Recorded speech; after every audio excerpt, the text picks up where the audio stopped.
In case you had any doubts about Microsoft making generative AI the future of Windows, Copilot is here to hammer that point home. During its annual hardware event, Microsoft unveiled more than just new Surface Go 3 and Surface Studio 2 laptops. It proposed an entirely new vision of using just about everything inside its devices. Meet Copilot. This is your Copilot speaking. While Copilot isn't necessarily a new idea, it's been available as a beta feature in both Edge and Microsoft 365. Microsoft officially plucked its AI assistant out of both of the products to make what's essentially Windows' own local everything app.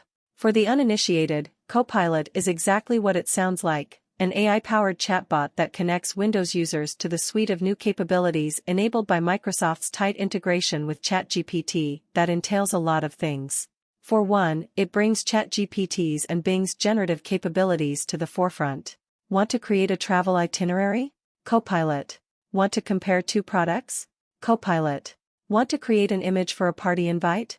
You see where I'm going, and while the generative aspect of Copilot is certainly interesting, maybe even useful in some cases, that's not necessarily the part that surprised me about Microsoft's recent announcement.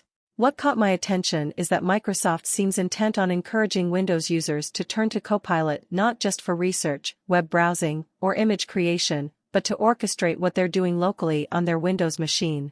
For example, instead of navigating to a menu or taskbar to launch your video editing app, a Copilot-based approach would have you type your intention into the prompt field and let the chatbot do the work for you. The way Microsoft sees it, those prompts could either be specific or conversational. That means you wouldn't have to necessarily type in "pull open Clipchamp" if you were trying to edit a video. Instead, at least theoretically, you could type something like "I want to edit a video" and Copilot would lead you to your desired destination. In a demo, I was shown that exact Copilot approach, and the results were not perfect.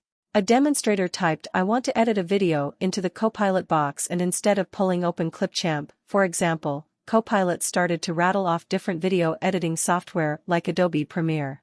A second attempt that added in Windows to the query did the trick, and a demonstrator assured me that Copilot also learns your habits over time, so again theoretically, that process should get smoother if Clipchamp is your preferred method of editing. Whether the Copilot method is actually smoother or more intuitive than, say, navigating a menu, remains to be seen, but one thing is for sure, this is the way Microsoft wants you to use Windows. A bumpy flight. Regardless of how polished or unpolished Copilot is in its current iteration, what really strikes me is the intention on Microsoft's part.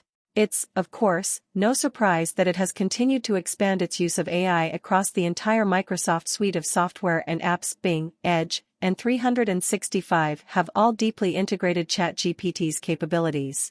But just like ChatGPT-powered Bing, Microsoft isn't just offering you the option to use an AI chatbot, it's practically insisting. Think about it, no matter where you are on your Microsoft device, Copilot, a disembodied, omnipresent conduit to ChatGPT, is there with you. For Microsoft, the decision makes sense. The more frequently people encounter chatbots like the one in Bing or Copilot, the more likely they are to use one either for the first time or again in the future. That would be a big win for Microsoft's big bet on AI. But for users, I'm a little less convinced of the win part.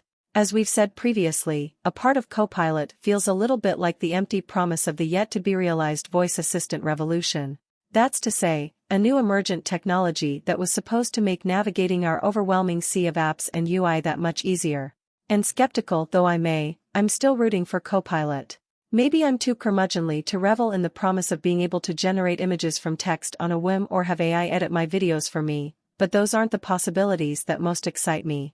But if you throw AI at a problem that bothers the hell out of me, like navigating poorly designed menus or having to trawl through my increasingly burdensome app bloat, then all of a sudden, our new Copilot may actually be my best new friend.